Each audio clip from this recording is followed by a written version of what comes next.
to another episode of Power Move Makers. This series was created with a simple goal in mind: to bring to the table high-level executives, successful entrepreneurs, and just all-around inspiring human beings. Not just highlighting their successes, but more importantly, focusing on the road they traveled to get there. Now, this week's guest, this is one of those fun interviews because I go back with this gentleman at least 20 years in the industry. So I love having these conversations and dialogues with people who I consider to be power move makers. You guys know him primarily from the second half of the Drink Champs. But I know him from being a DJ, from being an incredible marketer, just really being a person who kind of put that Miami hip-hop scene on his back and helped to bring it to fruition. Please welcome to this week's Power Move Makers, Mr. DJ EFN. What's up, Prez, man? Thank you for having me, man. Nah, thanks for being a guest, E. I wasn't joking. Like, these are the fun shows. And for me, and we can jump right into this because, you watch my show. Yeah. I really try to give back to our people, and I try to bring guests on like yourself who have done amazing things and who are now aspirational to so many people around the world. And maybe you can help just provide some gems here and there that'll help somebody else who's on their journey, who's just starting off or who's at a bump in the road, and you'll say something that for them will be that motivation or that inspiration that they need to get over that hump. And just as I was preparing for this interview, I'm like, yo, damn, I've been knowing E for a long time. Yeah, it's been a minute. Yeah. Go back. Yeah. And I think it's just this incredible lesson that people have to understand. So often people are looking to befriend and to get in good and rub shoulders with the boss and rub shoulders with the people who are already there. And I've beaten people's head time and time again. No. The future bosses, the future leaders, those are the people who are to your right and to your left. Those are your peers. What's your thoughts on that? Nah, I learned that early on that you treat everybody the same way first and foremost. You know, the intern, the guy, the top guy and the little guy to me are the same person. And that's one of the things that I used to do early on is I didn't like when I used to see people in powerful positions kind of like berate and like, just like talk down to people, because I'm looking at them like, you don't know that the person that you're talking down to now might be your boss later. That's right.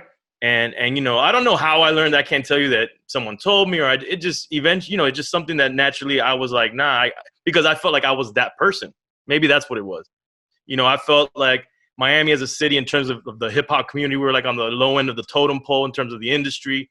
So we were always like fighting for scraps and trying to like prove ourselves out there. And then, just my whole journey, I always felt like, okay, maybe they're not really taking me serious. And so I never took shit from people because I'm always like, look, I might turn around and be, the person telling you what to do in the future. So I try to treat people the same way I thought I didn't want to be treated, basically. The golden rule, basically. No, that's an excellent point. I think people need to really understand that. Like, I love what you just said. Like, you can be talking down to somebody today, but that person, especially if you're in an industry like ours, that same person who you're talking down to today will turn around and be your boss tomorrow. And I really think people need to understand, if you don't remember anything else, your peers, those are the ones who have every incentive to bring you up with them. Those are the ones who, once they're in position, they're thinking about, who can I trust? Who did I go through the hard times with? Who do I know is a beast at what they do? And those are going to be the ones to send you work. So stop, brown nosing and really just trying to get on the radar of people who are at the top of their game now. Focus to the right and to the left of you. And don't take for granted your own position that you're in, because you might be in a good position one day and look at life right now, the pandemic, and the next day life can just, kick you in the ass and it could all be different. So that's my whole thing. Like, stay humble, stay, humility, man. That's my thing too, man. Just understand that everything that we're doing right now is like walking on eggshells, so be grateful what you're doing. Keep working hard, work hard. Like, this might not be here, tomorrow. And that goes the same thing with how you treat people, because there might be somebody that's down their luck right now, and then you might just count them out, you know, instead of making yourself in a sense available to everybody, you know, at least people in your network, like at least, you know, in terms of advice or anything you could potentially do for them, you know. And people sometimes will count these people out, and then those people turn around and just kill it, you know, in the future. And then you're just like, damn, you know, like maybe I should have kind of like stuck in there with homie, you know, or so that I've seen that a lot, man. And I try to live by all that. No, people really understood, you know, it's cliche to say, but it is so true.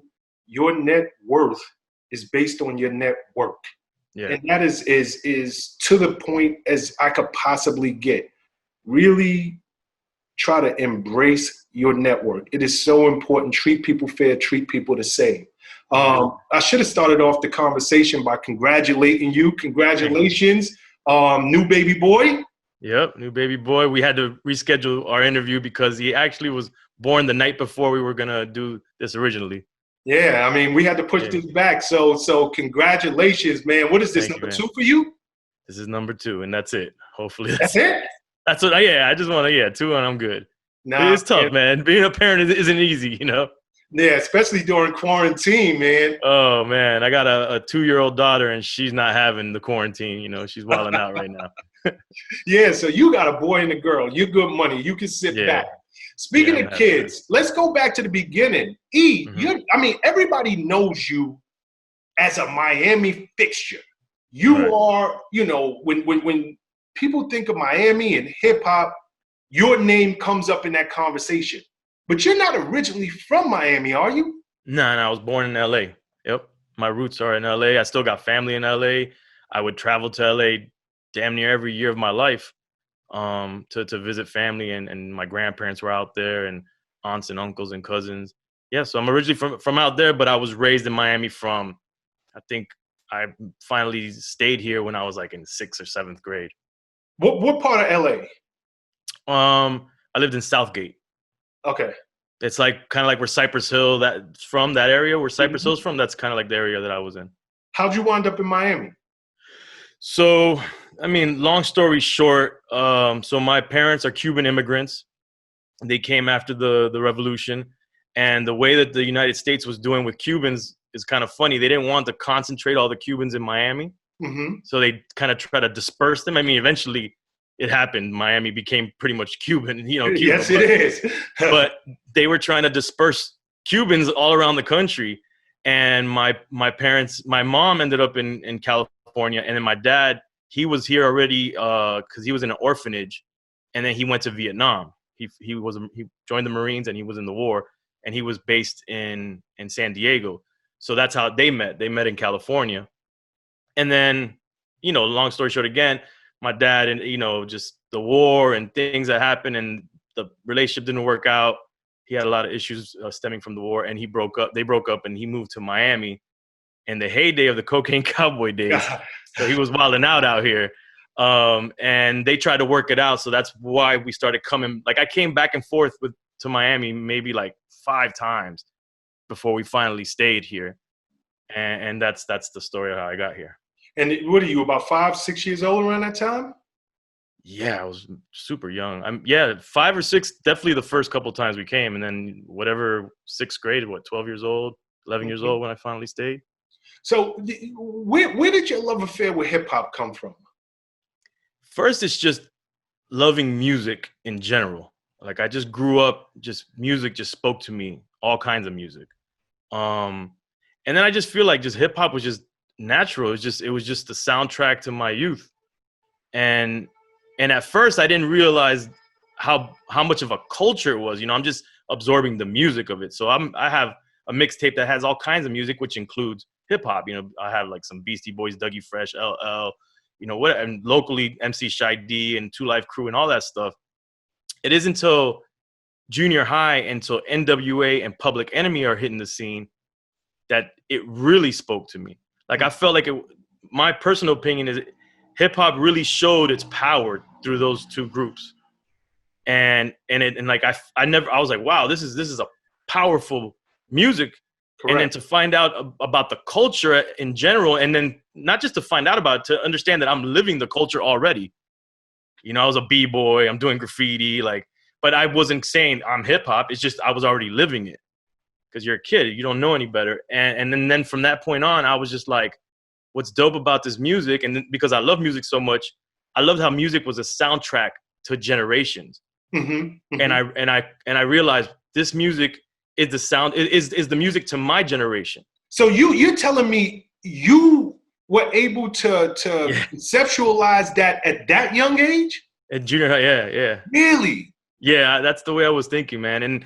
And as I got into high school, then I started to say, okay, I want to be I really want to dive deep into this music, into this culture. So, but I also wanted to see like what's going on locally. So that became very important to me. So at first I just wanted to be rather than try to be a DJ or work in the industry, I just wanted to be a fan of the music and immerse myself as a fan and support it as a fan. So anything I could do, any shows, I went to all the first shows of, like Biggie in Miami and Redman, and going to all these underground shows and clubs and parties and anything that I could do to just support the scene and be a part of the scene. That's what I was doing. And then locally, any artists that were doing it locally, that's what I was about, because I really wanted Miami to have its voice in hip hop. And I felt that that's where I could be. That's when I started to say, okay, well, maybe I can't impact nationally, but maybe I could do something locally. And that's where that started coming into mind.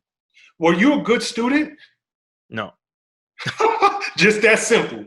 Yeah, no. I almost ended up in correctional schools, and they kicked me out of one school, and I was like, they wanted to send me to one of those, like correctional schools, which are damn near like prisons for kids. Uh-huh. And my mom had to go to the school board, and like she was like begging, because my mom's raising me by herself. Shit was tough. So they were like, well, we can send him to this other school, but he has to join JROTC. At that time though, I actually wanted to be in the military because my dad was a Marine. Your dad, yeah. We didn't have a relationship, but that's kind of like my connection. I became like infatuated with like war movies and all this stuff in the military, and that was me trying to have a connection to my dad. So I was like, oh, I'm gonna join the Marines anyways. So what's ROTC? Well, ROTC actually convinced me I didn't want to be in the military, because once I got in there, the hierarchy and saluting and push-ups and the fucking tossing the gun around, I was like, nah, this ain't what I just want to shoot somebody right now. So it got me out of that mindset. Got you. So you're in high school, and you are legendary for having a crew. You got pretty much the same boys around you that I'm assuming you met in high school. Is that correct? High school? Yeah, that's absolutely correct. Yep, crazy hood. So when you guys are in high school, is that where you started your DJing at? Nah, I couldn't afford I wanted to DJ, but I couldn't afford turntables yet. So I got 2 pause tapes. Like I'm doing pause tapes with 2 tape decks. That's how I'm making mixtapes. And no, so DJing wasn't in my mind yet, but I was like, I want to do something. So at that time in Miami, the clubs weren't really rocking hip hop yet. It was like super underground, illegal shit. There was underground radio, pirate radio, wasn't on commercial radio. So I'm like, so anybody that did anything hip hop, like the whole city came out. Anybody that was into hip hop in the city.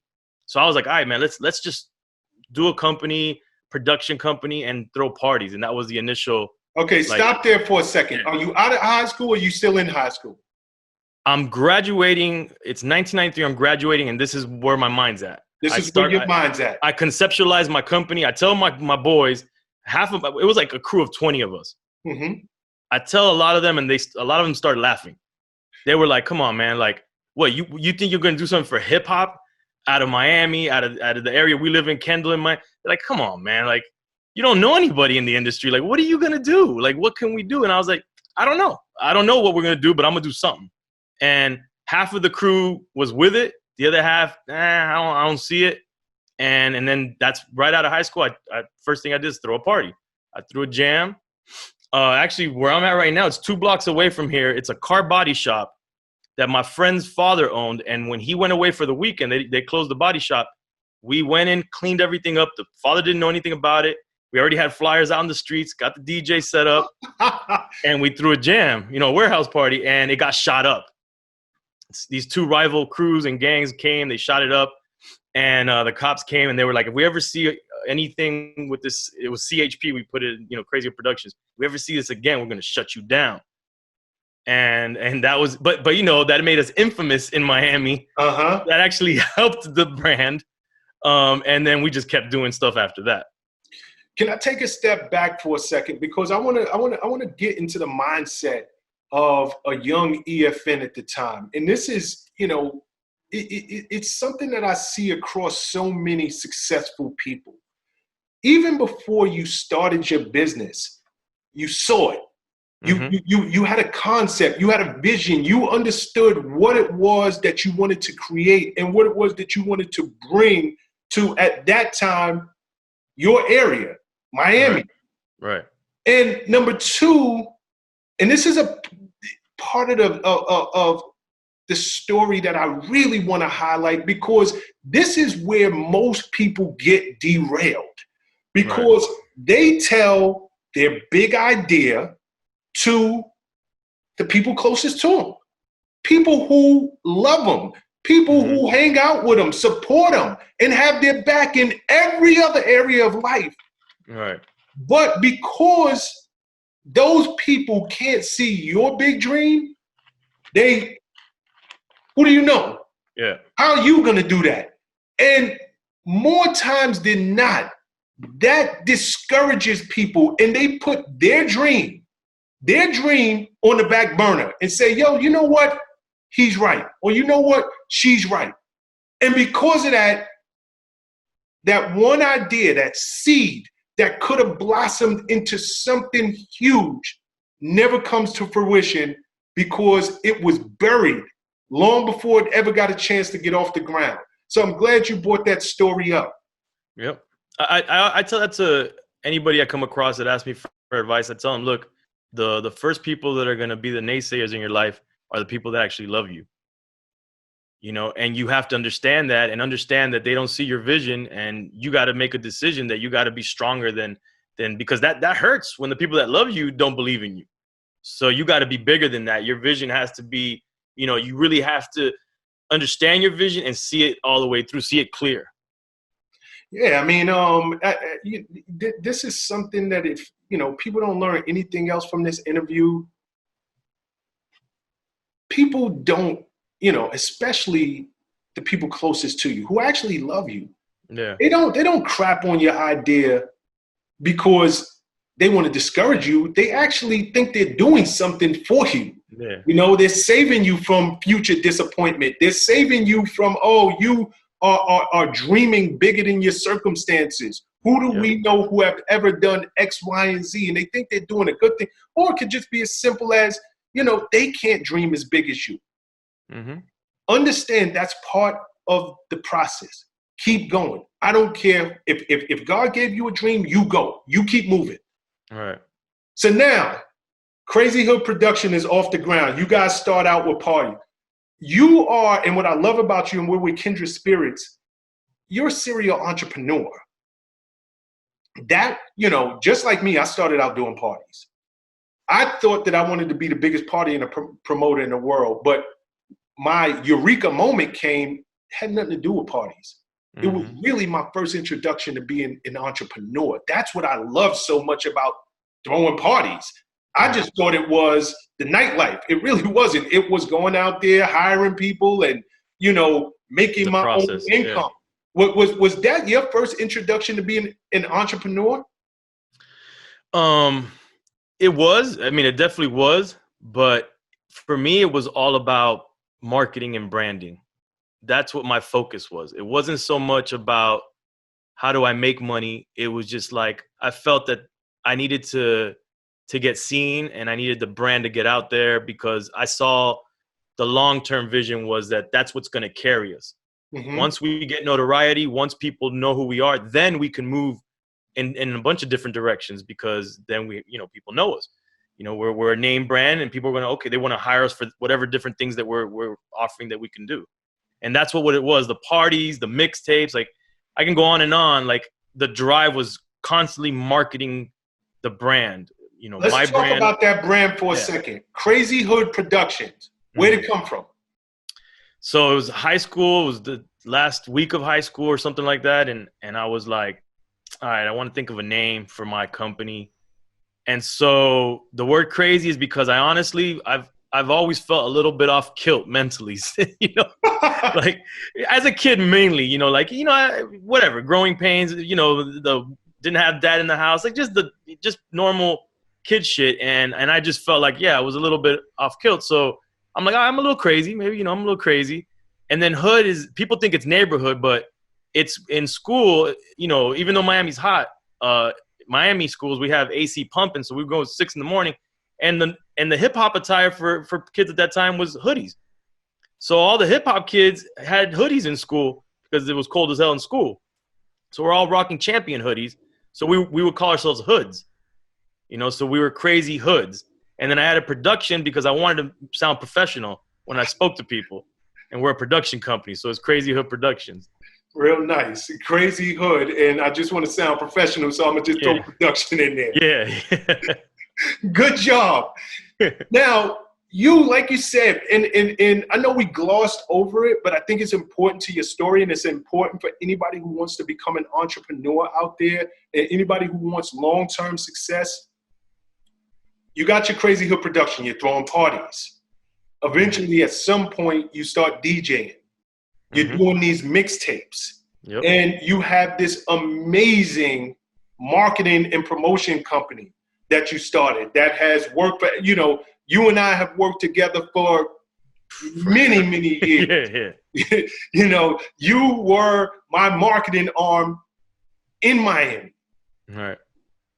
Can we go back just a little bit and touch on the mix? I want to follow your evolution, because people think this is easy. People think it happens overnight. People think that when they see somebody like yourself, a DJ EFN who is now a household name, he just came out of nowhere. It just happened for him. It was easy. Can we focus just on the journey of the mixtapes, the DJing, coming out of that, the marketing company? You spoke about the marketing and branding early. Like, let's talk about your journey for a second. So, I always wanted to be a DJ for sure. That's what I gravitated towards in hip hop, was just always seeing the DJ. It called me, and Jazzy Jeff, Terminator X, Dre. I can go on and on with DJs that inspired me. So when I finally was able to get turntables, I started to do mixtapes. And what it was is I started looking around to the DJs in my city. And I'm like, what void can I fill in my city? What can I do here and represent the city? And I saw, at this time, Cal is now in Miami. He's killing it on Mix 96 on the radio. We got DJ Epps killing it in the clubs at the time. And we got other guys mainly doing clubs and underground radio. But nobody was really going heavy on the mixtapes. And we're getting all these mixtapes from New York. And we love those mixtapes, but those mixtapes don't represent us in terms of, like, we want all the same music, but what do I get out of hearing shout out to Brooklyn and Queens when I live in Miami? Like, I wanted something to represent us and also have some of our artists represented. Because remember, at that time, commercial radio isn't playing hip hop yet. So there's not many outlets for our local artists to be on. So I said, all right, I'm going to do mixtapes. And I'm going to try to do the same quality that these other mixtapes DJs are doing out of New York and LA. I want to give the same quality. So if you had a choice and you're looking, it looks the same. It just happens to be from your city. And that's what I did. And I used to drive. I sometimes forget this, but me and my boys used to just jump in my car with just enough money for gas. And I used to drive up the East Coast to buy records. Because in order to compete with those mixtapes, I needed to have records either at the same time that they were putting them on their mixtapes or damn near around the same time. Right. So that's the only way I could go and find white labels was by traveling. I wasn't getting serviced yet by the record labels. And that wasn't even maybe even a thing yet. It was just it was starting around that time. So I drove up the East Coast all the way to New York, stopping at different record stores, buying records, come back down. And by the time I got here, those records weren't out yet, put them on my mixtape. And it's at least around the same time that those mixtapes are getting down here with those same records. So now you have a choice and it's the same quality, damn near the same exclusives. But I'm repping the city. And then that's how that whole mixtape journey started. Yo, you're dropping so many gems, and I want to highlight because you're talking, and I don't want to gloss over this good stuff. Number one, you said you're looking at the game. You're a DJ. You love it. You always knew you wanted to be a DJ. You always knew you wanted to get into that space. Right. But I can't just jump in this space. I have to look for an opening. I have to be clear. Where's the white space? Where's the void? Where is a place that I can fit in? I'm still DJing. I'm still doing what I love. But what is going to be my lane? How do I separate myself? You see Khaled, who's going on to become a household name. At that time, he was on Mix 96. You see people like Epps, who's a legend in Miami, killed the club scene for years. And you're like, they have those other two avenues. Bingo, I got it. Nobody locally is killing the mixtape scene. That's where I'm going to fit in. So I love that. And then the second thing, which I didn't know, you just said I used to drive up to the East Coast. Yeah, all the East Coast, yep. Driving from Miami to New York, that ain't going from the Bronx to Brooklyn. No. That's not going down the block. So your level of commitment to your craft, your level of commitment to, I need to do what it takes to stand out and win. That's 24 hours up, and that's 24 hours back. Yep. These are the things that people need to do to be successful. And I say it all the time. There's a price to pay to success. Are you willing to pay it? The sacrifice of taking your last money, putting it into gas, driving 24 hours up, 24 hours back, no sleep, having to rush once you get these records, put it out so that your mixtapes are not old. Yep. You were willing to pay the price. I love that story. I love that story. Let's segue into your marketing company. How'd that come about? So same thing. I'm promoting my mixtapes. We got our own little clothing line. I used to go pop the trunk. It'd be you buy a tape, you get a shirt, tape, vice versa. Oh, that's dope. That's dope. Yeah. We was doing that before Echo, I think, or around the same time Echo was doing it. So we're out there heavy. And I was, like I told you, my thing was I had the brand, I had the market. That's the only way we're going to get ahead. And I had to be all over the city. I used to tell people, I don't care if they don't like me. I just want them to know me right now. So they might be like, you know, you're not from our hood, but if you know me, you saying my name, then that's enough, you know? So I'm going to every hood, every flea market. I'm posting. We're making our own flyers at Kinko's. We're making the tape covers at Kinko's. We would make 12 by 12 posters and just put them up everywhere. And so then I had a homie that started working for Priority Records, doing the marketing. Alfonso's his name. And he saw, he was like, I had a crew. I had like 20 dudes with me, and we out there in the streets, and we're promoting Crazy Hood. And he's like, man, you're killing it. And I forgot one thing. Actually, early on, around the same time I started my company, this same dude, he had like his own little, he had a record label, and he had pressed up some singles and vinyl, and he was putting it out. And for me, at that time, that was crazy, like to press up your own records and put them out. So I interned for him for a little bit. Who's this, Alfonso still? Yeah, this dude Alfonso. He went on to work for a bunch of record labels. He managed, remember Smiles and South Star out of Orlando? Of course. He managed them. So going back, I had already interned for him, so I had learned some of the stuff from him. And then future, he's now the marketing rep for Priority Records and maybe another record label at the time. And he's like, yo, E, I really, I have a lot on my plate right now. I would love to bring you in to help me, with the marketing side of things. And I'm like, yeah, let's do it. So we did that, and eventually he just gave me the account because he went on to do other things. And then I was just gaining so much steam. You know how it is. Yeah. Accounts were just coming to me at that point. Now, because again, you and I have done a lot of business over the years. I know how incredible your marketing company was. Just random. Is Eddie still around? Eddie's still around, man. Yeah, you keep your crew close. I remember Eddie. I remember Mina. I remember all your people. Yeah, but, everybody's still there. Yeah. Nah, that's dope, kid. Where did your relationship with n.o.r.e. come in? Because this is an unlikely pairing. Right. I know n.o.r.e. is from up north, Left Rack City. you're from Miami, but it feels Right. like you guys have known each other for years. Like, where did that connection come in? He was doing the promo tour for the CNN album, Okay. and you know, Pone was locked up during that. Yep. You know, Phil the Mayor and Yep. Headliner Group and all these guys. So they, you know, they were the party guys even back then.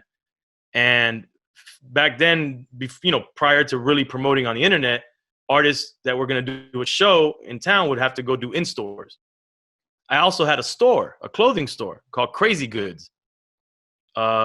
Opened it in '97, and so they brought n.o.r.e. to my store to do an in store to promote the event that night. And I had a digital 4-track because that's what I was doing at that point. I had a 4-track where I would get freestyles for my mixtapes. For anybody who's watching, I know what a digital 4-track is. Right. That technology is so antiquated. Yeah. Can you explain, just so that you're not talking over people's head, what a digital 4-track it's like is? it's like a mobile little studio where you can put vocals and beats and all this stuff all in this mobile studio basically. And I could take it around to different places and connect a mic to it, headphones, and record vocals and record tracks. So I had beats already on there, and when the artist would come over to the store, I'd, you know, tell them to do a freestyle for my mixtapes. They brought n.o.r.e. over, gave him the mic. He started dropping freestyles. And, you know, we already, because I'm plugged into the underground, I'm a DJ, you know, we were already big fans of CNN. Yep. And so I'm just hyped that n.o.r.e.'s here, you know, and maybe it's his Latino side and, you know, and all of us being Latino, but we just clicked. Like the friendship was kind of instantaneous right there. And he left, and then we were the first ones to bring him to do his first solo show in Miami at the n.o.r.e. album. Really? Like, yeah, but I did it like not through him, not through our friendship yet. I went through Violator management. I did the whole process. It was my first big booking as well. So we did that first show for him. And then when Pone got out, his management and his team hired me to do the whole event of the Capone Home event here in Miami, which is a huge party that we did during one of the conventions. And so we were doing so much at that time. And then he was practically on every mixtape after that. Like I said, we built this friendship that it was just automatic from that first time. And when he came for that first show, it was like, oh shit, E. And it was like, forever after that. Like people would hit me up and be like, yo, n.o.r.e. just shouted you out on Hot 97. And, you know, we were advocating for him out here.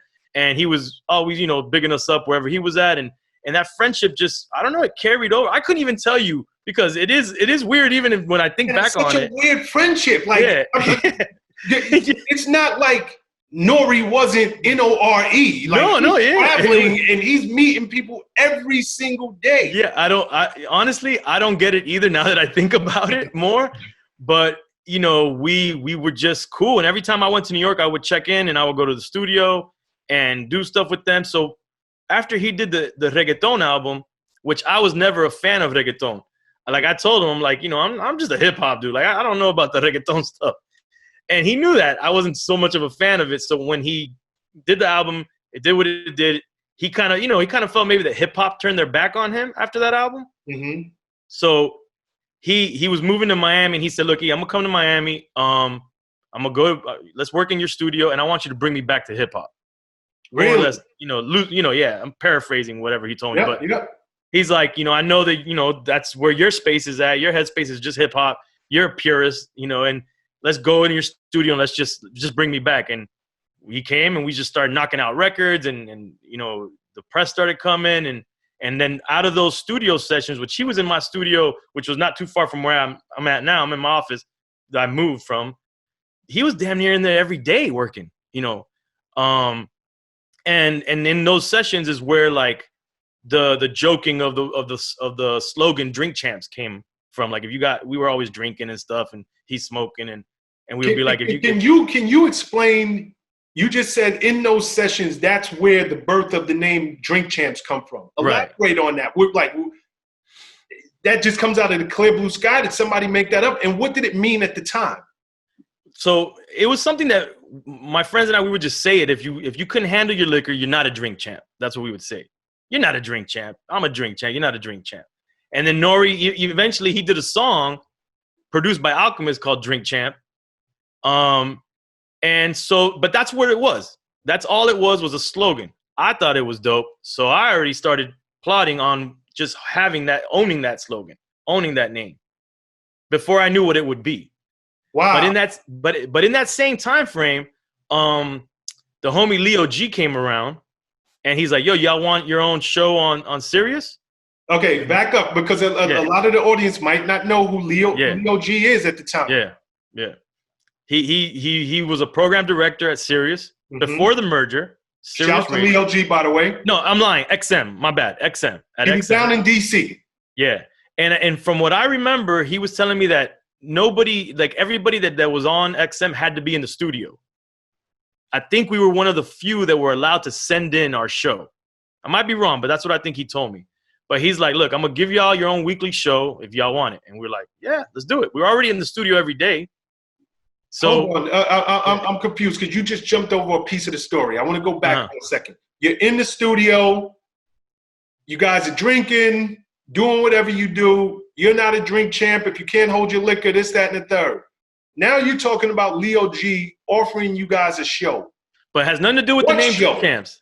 It has nothing to do with the name Drink Champs. That's what I'm saying. This is parallel stuff that comes together. But what show and why? He's like, maybe because I'm a DJ, and then he just thought, everybody's always thought n.o.r.e. was a character. So you guys are not doing quote unquote podcasts at the time? No, it wasn't even an idea. It wasn't even a thought. This is 2008, maybe 2008, 2009, potentially. So he gives us a show, weekly shows on Thursday nights. n.o.r.e. named the show, which was a crazy name. Militainment Crazy Raw Radio. He wanted to include everybody's name. Militainment is his crew. Crazy is my crew. Raw is 66 Raw, the station we were on XM. So we did this show, and there's some old footage on YouTube. If you check on YouTube, it looks and sounds like Drink Champs. We drinking Tiger Bone. We announce ourselves the same way. We just don't say Drink Champs on it. And we didn't have many guests because we're like deep in South Miami, and it was not that many people were going to come down and check us through the show, So, you guys are not even on a beach or nothing like that. Where you at? Like in Kendall or something? Yeah, in Kendall. Exactly where I'm at, in Kendall. Yeah. So we do this show for like 3 years. We were on XM, then the merger happened. Sirius XM, we were on 66 Raw, we were on Hip Hop Nation, we were on Backspin, and we did it for like 2 or 3 years. We didn't get paid a dime for doing this. For us, it was just for fun, to market ourselves, because we had the time. n.o.r.e. put out a CNN album and went on tour to Europe with Capone. And then I was managing a group called Mayday. They got signed to Strange Music, Tech Nine and them. So we got busy, and we both just didn't have the time to do it anymore, so we stopped doing it. So at the same time all that's happening, the name Drink Champs is in my mind, and we're still using it. It's still a thing that me and my friends say to each other, and I just thought it was dope. And I'm like, let me just see if anybody's copywritten this or trademarked it or got the .com or any of that. Nobody has this. This is crazy. Buy the .com, get the Twitter, get the IG, get all of this, trademark it, all of that. Didn't know what I was going to do with it yet. Then another homie of mine locally, he has a big gaming podcast. Always been a podcaster. He's always advocating for people to podcast. He's like, yo, E, you should podcast. Maybe you and n.o.r.e. should do what you were doing as a podcast. I'm like, a podcast isn't a thing yet in hip hop. I tell n.o.r.e., he doesn't know what a podcast is. He's like, I don't know what that is. Another year passes, and then rest in peace, Combat Jack, but the company he was with, I can't think of the name off top right now, but they reached out. What is it? Loudspeaker Network. Loudspeakers Network, yeah. Yep. Shout out to them. They reach out for us to do the podcast. Okay, so stop there for a second. Are you guys on Sirius at the moment? No. We stopped doing that. Like I said, we both got busy. We stopped doing it. I wanted to try and do something like it, but without the fact that we had to turn them in every week and it was a certain amount of time. Like, I just didn't want all those restrictions on them. I just wanted to be more loose with it. And my boy's like, with podcasting, it doesn't have to be a certain amount of time. You could put it out whenever you want. That's how he's selling it to me. And I'm like, yo, no, we could do this whenever the fuck we want and potentially make a couple extra bucks while we do it and actually make money doing this one versus what we were doing before. So that's where we're at. The Loudspeaker Network reach out to you? Did they just remember your show? Like, this is so crazy because Leo G reaches out. It's not Right. like you guys are even trying to be on the radio at that point. And he's like, yo, I'll give you a slot. Now you're in between, your show with Sirius at the time. Right. You got time on your hands, in Loudspeaker Network just reaches out of the clear blue. I mean, it was a conversation. I mean, look, everybody loves N.o.r.e. The people that know N.o.r.e, everybody loves N.o.r.e. And so I feel like, he's blessed in the sense that people always want to see him win. They think he's hilarious. They think that, he could do more with his personality, which is what I believe as well. So I saw the future and what we could do with podcasting. So they reach out. I'm asking these questions. I'm sorry to cut in. Yeah. Because, hindsight is always 20/20. Mm-hmm. And I believe, I'm a man of faith. I believe everything is divine. You don't go through anything by accident. Anything that we go through, it is really to set you up for what's to come. Right. So it feels like the universe, God, whatever you believe in, was drawing you guys in this direction. Absolutely. Long before you even realized that this would be something that you would excel at. And the thing is, and you have to be ready to take advantage when it comes. I love that. That's the thing. So everything is steering us in that direction. And I'm telling N.o.r.e, let's do it. He's not ready for years. Loudspeakers send us equipment. I have to send it back because N.o.r.e he's just not ready to do this. He's not ready. What do you mean he's not ready? He's just like, yo, I'm not going to carve an hour a week out of my time? Yeah, look, I don't know. He just wasn't ready. N.o.r.e's N.o.r.e. What can I say? So I'm just like, all right, man, well, I'm not going to hold these people. I send the equipment back. I'm like, yo, my bad, man. He's not ready. But I'm constantly telling him, N.o.r.e, let's do this. Let's do this. Let's do this. I'm beating it over his head for at least a year or two, maybe longer. And then, he does Tack Stone's show, and he realizes he sees like a street dude doing a podcast, because everybody in hip hop was kind of looking at podcasting like a nerd thing. Yep. It wasn't something that, the cool guys did. Like, street guys don't do podcasting. That's some nerd computer shit. And I'm telling him, Lord, we can make some money doing this. I didn't know what potentially we could make, but I'm like, hey, man, better than doing it for free, like what we were doing at SiriusXM, and we're going to have fun doing it. So that was my goal. So finally he does that show. He comes back to me. He's like, yo, E, I'm ready. I'm like, great. We don't have partners anymore that are ready. So my boy Godfrey, and shout out to him, his podcast is Gamer Tag Radio. He gets a deal with CBS Radio. And then he tells me, yo, E, do you want me to make an introduction for you? And I'm like, yeah, let me talk to N.o.r.e. I said, what do you think, man? You want to try and do the podcast? And he's like, CBS Radio, that sounds big. Let's do it. So I set up a meeting, and they said you have to do pilot episodes for us to even consider it. Imagine that. So we do the first one is Kenny Anderson and Fat Joe, which Fat Joe ended up being our first episode we released. We send them those two pilots, and they're like, this is great. Let's do it. And I'm kind of meshing some of the history, but so again, Drink Champs, I've been holding it. N.o.r.e, we haven't really discussed the name much throughout this whole time, but I tell him, I'm like, look, man, I got this ready to go. At some point, I have my boy Scam do the logo. He's the guy that he's done stuff for Eminem, done stuff for Tribe Called Quest, and he's a Miami native, and he's my boy, and he's done work for me. So I had him do the logo, which is the logo that we have. I said, look, I got all this ready, man. Let's just call it Drink Champs. And N.o.r.e's like, when N.o.r.e's ready, he's ready to run. He's all in. Yeah. So it was like CBS Radio, you got everything. Let's go, And we did those pilot episodes. They released it, and the rest is history. Okay, stop there for a second. Yeah. Great story, man. Great story. So let me understand this. You guys get this deal with CBS Radio. Right. Out the gate, is it a real deal, or are you working for free again? No, well, it's a rev share deal. It's a rev share. Gotcha. So in a sense, it's free in the beginning. And I could tell you some of the rough patches we had if you want. Please, how we got paid. So we didn't get paid for 6 months doing Drink Champs because nobody anticipated that Drink Champs would pop as big as it did and as quickly as it did. Not CBS Radio. Not anybody. Okay, so before and I want to go into those challenges. How quickly did it pop?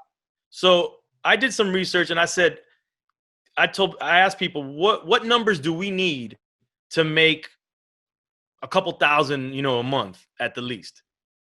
And they were like, well, if one episode can get at least between 30 and 50,000 listens in a couple of weeks, you're looking at a podcast that could generate a few thousand a month dollars of revenue, of ad revenue. I was like, all right, cool, whatever. We'll look at that. Fat Joe episode drops first week, mind you. They said 30 to 50,000 listens in a couple of weeks. First week out the gate, 300,000 listens. Are you serious? Yeah. Second week, it's hitting 500,000. The next episode, we're hitting million listens.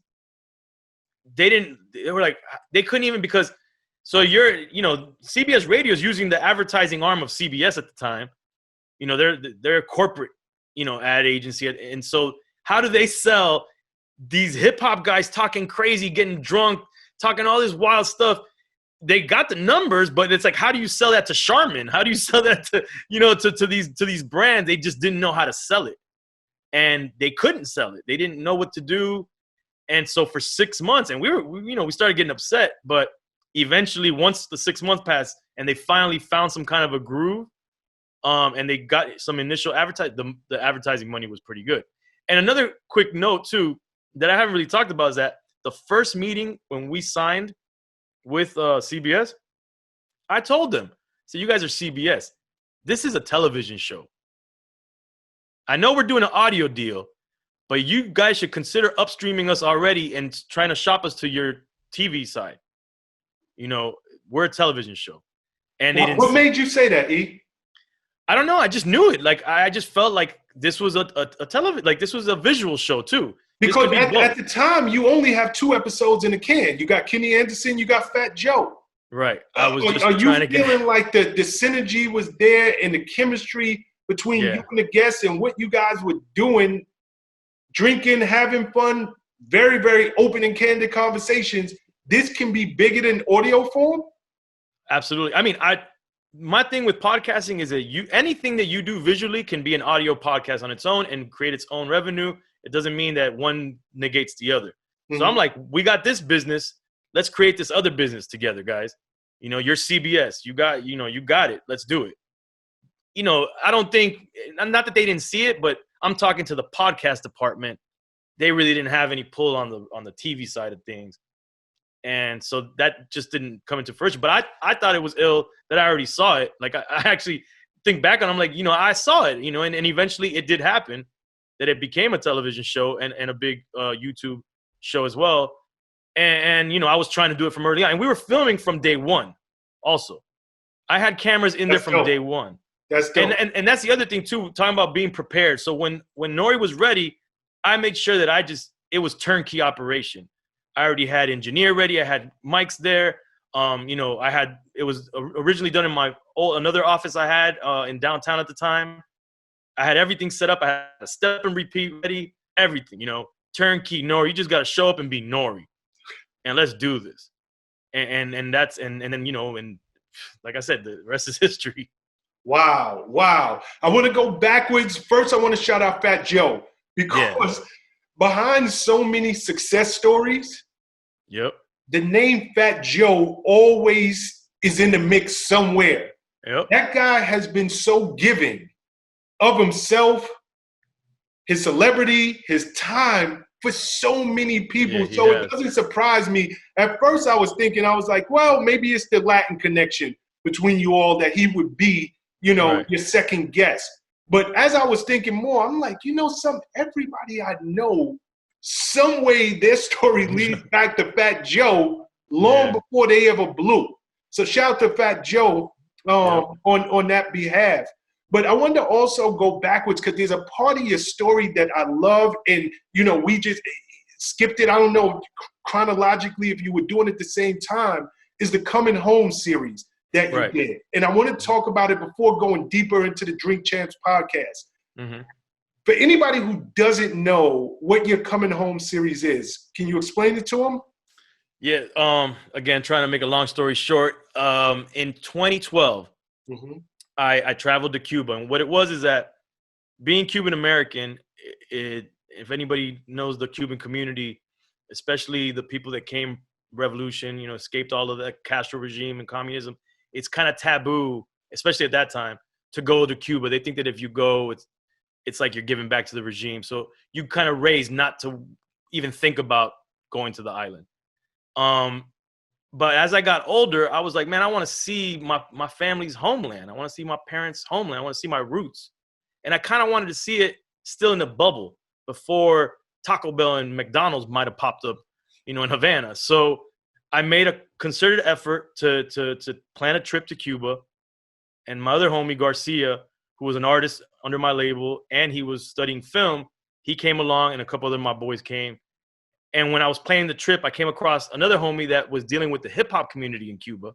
And I said, yo, connect me, man. That's what I want to do. I want to connect with the hip hop community over there and just see how they're doing hip hop in Cuba. And so we went and we filmed the whole trip, and we were amateur filmmakers. I had no real intentions of becoming a filmmaker per se. I just wanted to do it for myself, maybe for my family, show it to my kids one day, show it to other Cubans or Latinos or whatever. It was just something, doing it for myself. Come back, put together this film. We kind of did some screenings, and immediately it got rave reviews from people. People from all backgrounds were saying, we love it. We love the story. We love the idea of you going and following your roots. We love to see how hip hop has manifested itself in other places. We would love to see this in other countries. And I'm like, I was a big fan of Anthony Bourdain and what he was doing. Yeah. And a lot of people use his name when they're talking about these types of series, but I feel that I have more like people just do travel series and they say Anthony Bourdain. Anthony Bourdain did more than a travel series. Much more. You know what I'm saying? He used what he knew, which was food, as the conduit to conversations to find out like the social ills, the political situation, dive deep into that country's culture and everything going on in that country using food, which was their common language to get them to that conversation. I wanted to do the same thing using hip hop. I already knew hip hop, is a global phenomenon. I knew it was out. Everybody in the world is doing hip hop. And I wanted to connect with, all these people around the world doing what we do. And I knew that it was going to be a common language that would connect us immediately. And it would basically give me the hood pass to almost anywhere. That's right. And that's what we started to do. We did Coming Home Cuba. After that, we did Peru. I set out to do 6. And right now I'm in post-production with my 6th one. Coming Home. I've personally seen, I've seen Cuba. Amazing. I've seen Peru. Haiti. We did Haiti. You even did Vietnam because you did Vietnam. And did you do Vietnam because was that a connection to your dad? Yeah, I went to the battlefield where he fought deep in the mountains, a place called Khe Sanh where the Marines were based. And I went there. It was like 4-hour drive into the mountains. And it was amazing, man. Amazing. And we're meeting all the top artists in every country that have, their millions of followers and whatever different social medias that they use. And it's just an amazing journey. And it re-inspires me, and it reminds me why I got, like, what excites me about hip hop. Because it's easy to get jaded in the industry side of the culture, but you see it from the grassroots side, and these people doing it for the love and with really, it's not about money. And it just reinvigorates me to want, like I come back like hype, like I'm a kid again. And there's a connection too, also with like Coming Home Cuba and Drink Champs, in the sense that Coming Home Cuba was one of the first original licenses that Revolt TV did when they launched the network. Shout out to Ramon Dukes. Oh, shout out to my man Ramon. I didn't realize he was your way into Revolt. I know that the series aired on Revolt. I didn't realize it came through Ramon. Shout out to Ramon Dukes. Shout out to Ramon and Sway, because through Mixtape Mondays on MTV, that's how I'm connected to Ramon. Oh, wow. Shout out to Sway as well. Yeah, shout out to Sway. So Ramon, he tells me about this new network that Puff's launching. I think this is maybe late 2012. And he's like, this is exactly the type of stuff that they want to put on the network. And I'm like, all right, awesome. And connected it, got a licensing deal. Mind you, this is the first film I ever done in my life. Like, I don't even consider myself a filmmaker yet. And then I just take that licensing money and just dump it into the next film. And the next licensing, dump it into the next film. And that's what I've been doing with these films. I'm just reinvesting into the next film. And eventually, the goal is for it to be a bigger series, to live, somewhere else. But yeah, that's what we've been doing, man. It's been such a great series to do, and just a big passion project of mine. Oh, that's an amazing story, man. And it also goes to show, like, you talked about being prepared earlier. And, for me, it's always about connecting the dots, because I do believe everything is divine. And even as we bring this story back to, you guys doing the podcast, the Drink Champs podcast, you already had your inroads to Revolt. Yeah. Through Coming Home. Yep. They know you. They know your name. It's not a hard sell. You're doing business with them already. Right. So now you get Drink Champs off the ground. You guys are going through CBS. But you recently did this incredible deal. I don't even know if it had ever been done before. But in podcasting now. Are distributed through 3 different channels, if I'm correct. There's Tidal, Mass Appeal, and also Revolt. Can we talk about that? And how did y'all even get 3 different huge distribution platforms to agree to a deal like that? Is the Drink Champs just that much in demand? I mean, I hope that's the reason why, but I just think that we're creative. Remember, I went back to telling you that I feel that audio podcasts, you should never negate that business model when you're doing a show. So if you're doing a visual show, it doesn't mean that you're no longer a podcaster. Take your podcast game serious as well, because that's its own revenue stream. So because of knowing that and understanding that we could get creative in these business dealings, so we had a TV show on Revolt, and we have an audio podcast that can be distributed through somebody.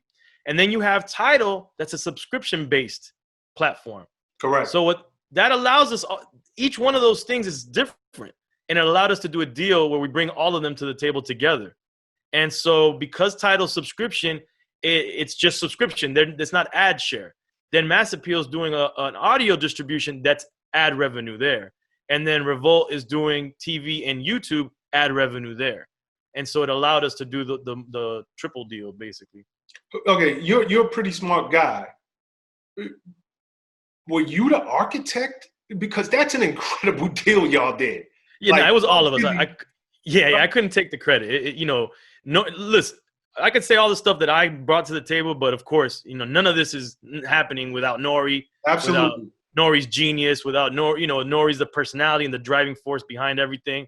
And he has amazing relationships that I wish I had. Between n.o.r.e., myself, and some management on the side as well that connect different things. We got Biggs in our corner, Biggs from Rockefeller days. He's in our corner. Randy Acker's in our corner. The team together is having these discussions. But to me, it was clear early on that we could do a deal like this. Wow. I should have asked you this earlier. Have you ever had a regular job? Not really. I passed out flyers for a pizza company when I was a kid, and that's pretty much about it. And I've had businesses outside of music. I had a check cashing store at one point. And that's where I'm going, because you're a serial entrepreneur for real. Right. Like you have always found a way to make your own revenue. Yeah. Wow. Yeah, man. I mean, and I'll tell you, it's not easy. Like, can we speak on that? Can we stop there for 1 second before I move this interview on? Mm-hmm. Right now, it's fashionable to be an entrepreneur. When you was coming up, when I was coming up, it wasn't. People didn't just aspire to be an entrepreneur. Right. People were taught, go to school, get a degree, put your resume out there, get a job. We are the outliers of back in those days. Mm-hmm. Now, everybody wants to be a boss. Can you just take a second and just drop a gem about what it really takes to be a boss? Because you just said it's not easy. It's difficult. It's difficult. It's investing. You have to constantly reinvest in whatever you're doing. And me personally, I was always spreading out the reinvestment in different. I felt like Crazy Hood Productions is a tree bark. It's the trunk of the tree, and then there's the branches. And one branch might give all these leads and the other branch might not. So that's the way I'm always investing. I'm spreading it out, but it all has to make sense with the tree trunk, if that analogy makes any sense. Yep. Because a lot of times people will do all kinds of things, but they like go all over the place. You know, one day they're doing this and the next day it's something completely different that doesn't really fall in line with their original whatever, you know. And my whole thing is all has to be relatable. It all has to complement each other. Correct. And that's what I've always set out to do. But it's tough, man. And I think you know, you could probably speak to this as well, but remember the when the housing market crashed and the bubble burst and then the record label stopped doing the marketing, you know, those funds dried up. It got really, really bad. Yes, it did. To be an entrepreneur at that time. Yes, it did. You know, on a small level. And, you know, it was a time where I was like, am I going to have to get a regular job? You know, is this what this is about to be happening? We all lived through that moment, E. Yeah. So this is where all the discipline and where everything, you know, comes to a head is that I just, you know, I said, fuck it. We're going to have to go through this hardship. And, you know, that's when you're eating out of, you know, just tuna out the can. And, you know, and my whole thing was working smart, not necessarily working. I'm a big philosophy. Like my whole philosophy is working smart, not working hard. Correct. You know, but you work hard to get to the place where you can work smart, if that makes sense. So, yeah. And I was going to jump in and say that. Like, because there's so many people now, everybody wants to be a boss and they think that they know it all before they get into whatever discipline or whatever industry they get into. Understand something. Number one, we just went through your life chronologically. Right. You got a lot of years of experience. You started from the bottom. You started learning from the ground up. Right. That's where the work hard years come in.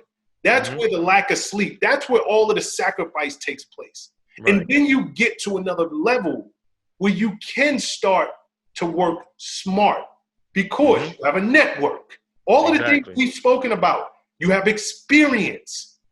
You now are able to see life through a different lens. You can pick up the phone and get your call through. All of these things allow you to work smart. But people like to skip that work hard thing. You know, everybody feels entitled. I'm a boss. I can just go out and incorporate and business should just be coming my way. It doesn't work like that. There is a long road to success. And again, how bad do you want it? And and I think what's important is learning the process from all different perspectives. And that's what I love about my journey and what I tried to do is I wanted to be in the streets doing street team stuff. I wanted to be in the studio recording with my artists and with other artists. I wanted to put out mixtapes because now every mixtape was like releasing an album. Yep. You know, that whole process. I had a store. Like, you know, I'm dealing with almost every element or every side of the industry that I could because I wanted to, if not learn it 100%, at least understand it. So that when it came to a point, I could use all this information and make it work for me. And that's what I've tried to do this whole time. And then going back to when everything, you know, the housing crash and all that stuff, I'm at home and I'm like, this is not going to stop me. I just got to change my style up. Like, you know, I'm not gonna be able to move the way I used to move, and that's fine. And you know, and being humbled is actually great. It really is. For your success, you know. It really is. And it taught me about, you know, how important my relationship. I already knew about how important my relationships were, but even more so, like leaning on certain relationships and how to lean and you know, and ask people for help in certain things. And you know, like I said, I was just like, I would be at home on the computer, emails with my website, with this, with that, just till like 4 or 5 in the morning every day. And until, you know, slowly but surely we're crawling out of, you know, that situation, and then boom, and then, you know, I'm doing, you know, a lot of other things, and we get out of it. Basically, you come out of it. Yep. And you know, so those are such great lessons that you have just brought to the table. I'm so happy that you did. This is not an easy road. There's going to be so many bumps in the road. There's going to be so many things that you did not anticipate. Nobody could have anticipated the housing crash. You know, 08, 09, 10, 11. Like those were difficult years. And I'll never forget, and I'll move the interview on. You know, it was a good friend of mine who told me, and I'm such a competitor. And, you know, for me, I took it personal. I was like, how am I going to get this business to the other side of this recession? And my man, he was like, you know something, Shawn, this is the test. Good businessmen survive hard times. Are you a good businessman? And I'll never forget listening. I was like, yo, I pride myself on being a good businessman. Let's see how good I really am. Because I was seeing people close up shop. I was seeing people, you know, going and getting regular jobs. And just like you, I had to have a certain discipline to make sure during those hard times, I was going to find the truth to myself. Was I a good businessman? Could I survive? And it's the importance of building up your reputation, because that's the currency that's going to get you through. So. I love that. I love that you said that. Got a question for you. You have a successful brand called Drink Champs. How much do you actually drink? And on the show or in life? In real life. I mean, I used to drink a lot, like a lot. But in recent years, you know, I have a family now. It's changed my habits for sure. On the show, we do get drunk. That is 100% real. Genuine and authentic. That is not water in those vodka bottles. Nah. We drink. Like, it just doesn't feel right to not drink. It's just, we're just weird that way. But yeah, no, I mean, I'm a drinker. I'm a drinker. I've recently, in recent years, gotten into beer more now. My girl's a big beer drinker, so she's got me into craft beers and all this stuff. And so I'm not doing the hard liquor as much anymore. But yeah, I'm a drinker, man. You know why I asked you this? You and I have done business for years. I've never called you once, and you were drunk. I never called you once, and you didn't answer the phone, or you weren't responsive, or your team wasn't responsive. Right. You know, I know what you guys do on your show, but in real life, I never saw that side of E not being able to be this successful entrepreneur that you've been. You have always been on top of your game, very much about your business, what you say you do, everything that, you know, I've ever put on your plate, you have over-delivered for me. So I just was wondering, I'm like, yo, you know something? I don't think I've ever called you up and you're like, Shawn, I got a hangover, I got to call you back. I would never use that as an excuse, for sure. Maybe you just didn't answer the phone. I don't know. But you've always been an incredible businessman. Appreciate that, man. Thank you. You really have. Question for you. How much research do you guys do for your guests? What does that process look like? Because it's one thing to have people on the show that you know them, you go back with, you can tell these great stories. But your show has, you know, it's blossomed. You guys have people on that show that I'm sure you don't know. What does the research process look like? N.o.r.e. will in recent episodes or recent years, let's say, he's been Googling people, as you'll say, just to get, even some people he knows, just to get more stats and have more accurate stats on people. I don't like to research, and maybe it's because, you know, obviously N.o.r.e.'s leading a lot of the conversation, but I like to go off of just like the organic side of the conversation and anything that comes up. And usually, you know, the artists, I know of their stories. So I usually just have something already in mind, some of the stuff that I want to talk about. But we don't really do much research, man. And yeah, it's not much of a research type of crew like that.